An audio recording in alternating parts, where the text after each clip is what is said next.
ఒకటే ఉందనుకోండి, నాకు 4 రావచ్చు.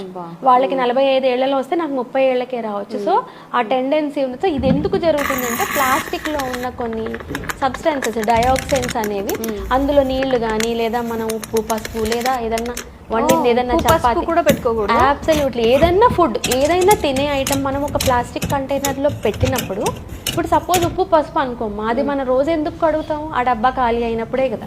సో ఈ లోపల ఆ లాంగ్ స్టే ఉన్నప్పుడు ఆ డయాక్సైన్స్ అనేవి ఫుడ్ లోకి వెళ్ళిపోతాయి, డిఫ్యూజ్ అవుతాయి.